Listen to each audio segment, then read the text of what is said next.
This is the Suzuki Ignis. It's like an SUV that's been shrunk in the wash and combines rugged SUV looks, impressive fuel economy and city car value for money. Most little SUV style cars like this don't actually have four-wheel drive, but it is an option on the Ignis, and Suzuki calls it Allgrip. That makes the cute Suzuki a rival for the likes of the Fiat Panda 4x4 or even the Dacia Duster, although it's not as capable off-road as the old Jimny. We wouldn't bother with the four-wheel drive hardware though, because it makes the Ignis heavier, less fuel efficient and have a smaller boot. And in front-wheel drive, guys, it's just as efficient and more spacious than the Toyota Aygo Cross that we recently reviewed. You'll also pay a small premium for the 4x4 version. It will cost you £1,000 more than the front-wheel drive manual, as will the optional CVT automatic gearbox. In this car's top spec SZ5, guys, with a manual gearbox and front-wheel drive, you'll pay just over £17,000. The range starts at £14,749, which is a little bit more than a city car such as a Hyundai i10 and a little bit less than an SUV rival such as a Ford Puma. Earlier Ignises had 89 horsepower, and although this one now has less at 82 horsepower, the 1.2 litre engine now gets mild hybrid assistance, which helps fuel efficiency. The battery also weighs just 7 kilograms and is tucked neatly beneath the rear seat, so it doesn't make the car significantly heavier, and it doesn't eat into boot space either. Talking of boot space, it has 267 litres, which is bigger than a Toyota Aygo Cross, and it seems even more practical because of its boxy upright shape. And if you fold the rear seats down, you get an impressive 1,100 litres of room, although this high load lip is a bit of a pain, whether or not those rear seats are folded. Physical measurements aside, your view of how roomy it is depends on how you look at the Ignis, whether it is a big city car or a small SUV. We'll be kind and call it a big city car, and then you will be impressed at how much space there is. Entry-level SZ2 cars get a fixed rear bench and 3 rear seat belts, but you're better off with the higher spec cars because although they only get 4 seats, you can slide and recline them individually. You will struggle to fit 3 people back here too.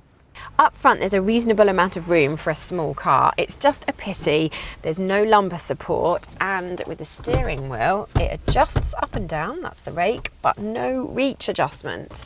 So some people will find it tricky to get a comfortable driving position. And then when you are driving, if you're going round a sharp corner, there's very little in the way of side bolster support. So you might want to hold on to the steering wheel so that you don't get up close and personal with your passenger. The steering wheel itself feels quite upmarket, but the rest of the interior feels a bit mixed, with rather more bad mixed in than good. It just doesn't seem all that well thought out in here. There seems to be clusters of switches everywhere. And actually, if you just took away these ones and housed them somewhere else, it probably would be less offensive to us.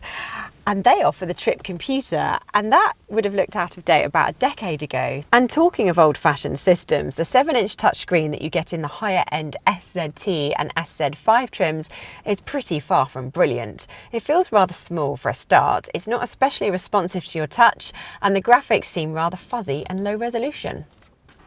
The Ignis is at least well equipped. Basic models get LED headlights, DAB radio, air conditioning and front electric windows.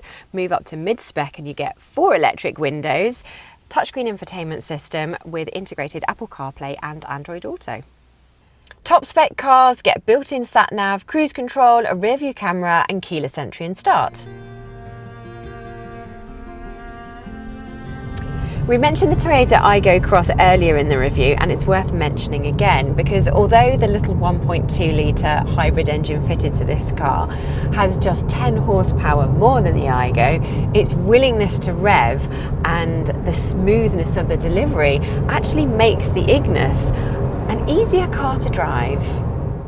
It's not the fastest car in the world, but it's capable of keeping up with fast-flowing traffic on motorways and country roads, and the hybrid assistance makes it feel positively perky around town. And even though it's only got 5 forward gears rather than 6, the gearbox itself is very pleasant to use.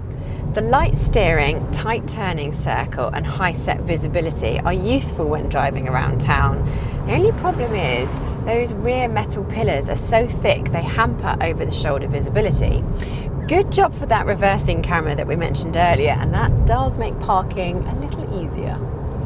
The Ignis's relatively soft suspension makes it quite comfortable on uneven or poorly surfaced roads, but the combination of this and a tall body can result in quite a lot of body lean in corners.